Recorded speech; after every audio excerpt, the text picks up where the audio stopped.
السلام عليكم ورحمة الله وبركاته.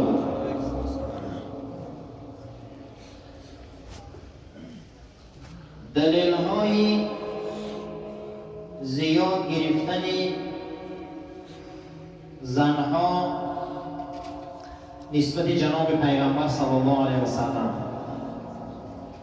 برای چه رسول الله زن بسیار گرفتن؟ اصلا پیامبر گرامی اسلام تا 55 سالگی با یک زن زندگی کردن. امروز دنیا طعنه‌های زیاد میزنه که پیغمبر اومده تا زنگیری کرد و زنی زیاد گرفت.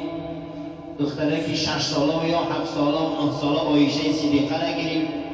این چه خیلی دینه و چه خیلی دین داری تا به امروز مقصد چکار میکنن؟ طعنه میزنن. اصلا گفتیم او حضرت سلیمان 1000 زن داشته، کسی یک چیزی نمیگه. حضرت داوود زیاده از 100 زن داشته، کسی چیزی نمیگه. حضرت یعقوب نبی 18 زن داشته، کسی چیزی نمیگه. بسیار زنی تا او زمان بود. رسول اکرم اومد و همون زنگیری و زنداری را به یک رمکه درآورد که 4 تا زیاد نگیره. دینی ما همیه.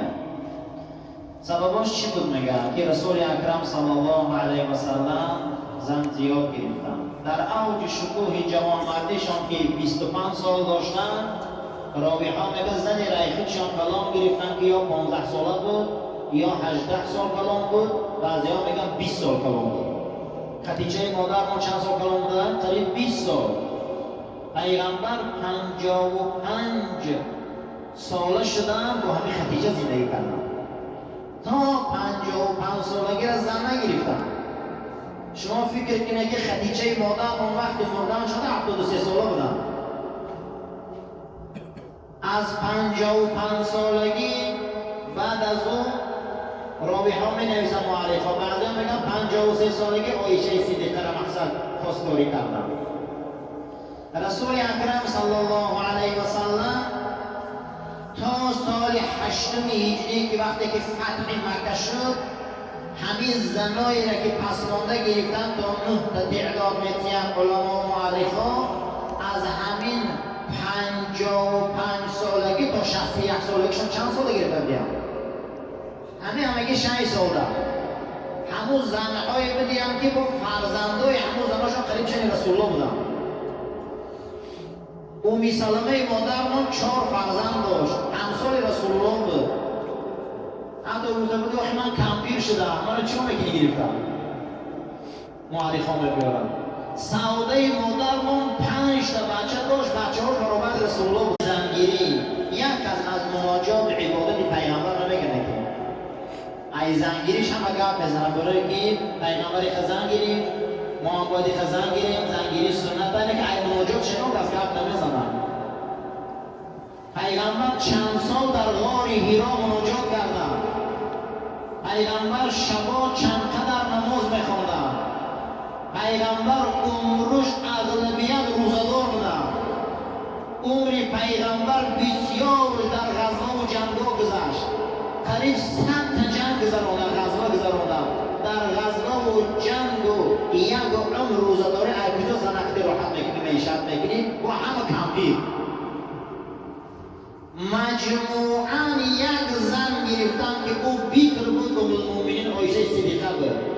در طبقات ابن سعد میبیاره که از عبدالرحمن ابن سعد دخترش روایت میکنه که المؤمنین عایشه صدیقه گفتن که جناب پیغمبر به من خلوت کردن، من 6 ساله بودم که به من مقصد خواستگاری کردن. بعضی روایت گفتن زنونجا که 9 ساله بودم.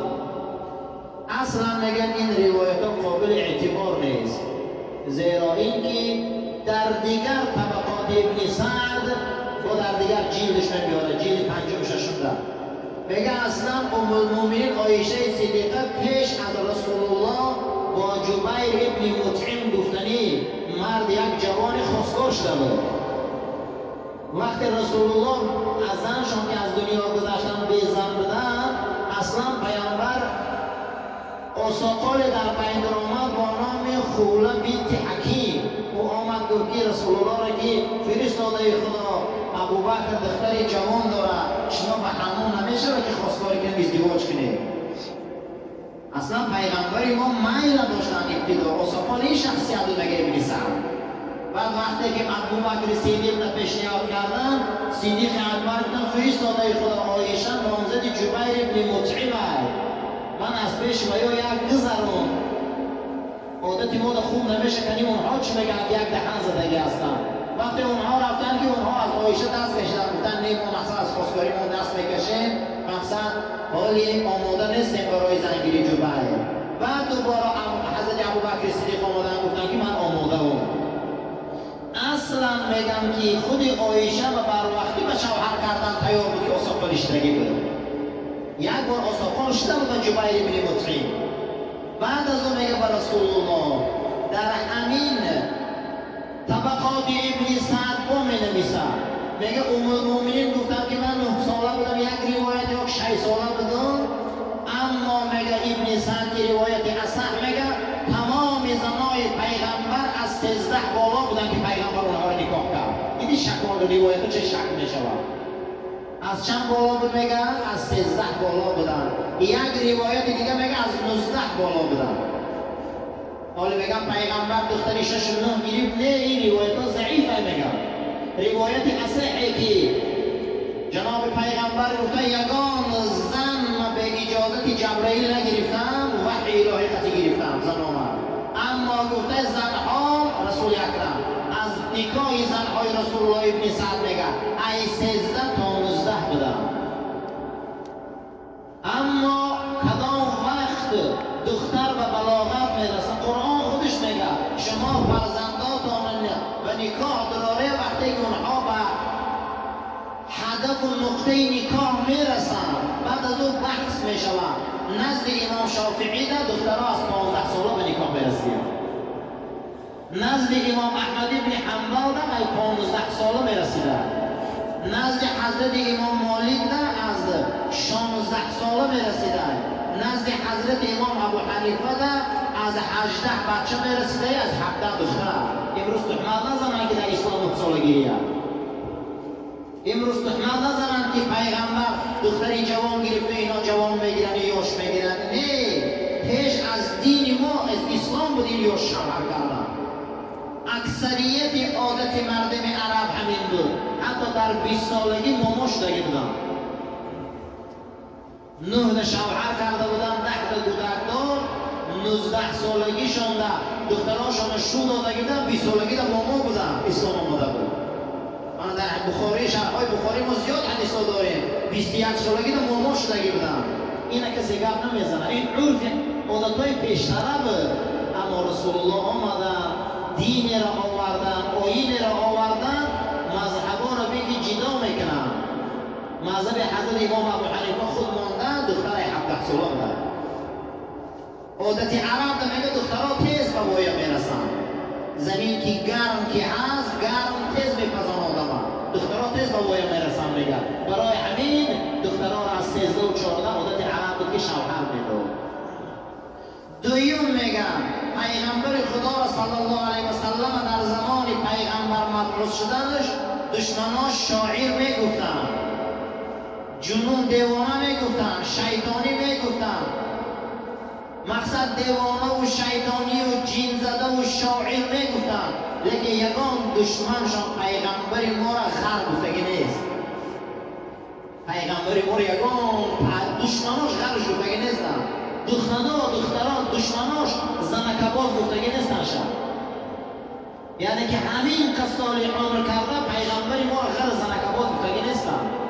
لیکن دیوانش گفتن، جیندیش گفتن، شیطانش گفتن، شیطانیش گفتن، مثلا شاعرش گفتن از کتابای پیشتر میخوان مردم که آمده گپ بزنن. اینا گفتن، لیکن تهمت غر نزدن شد.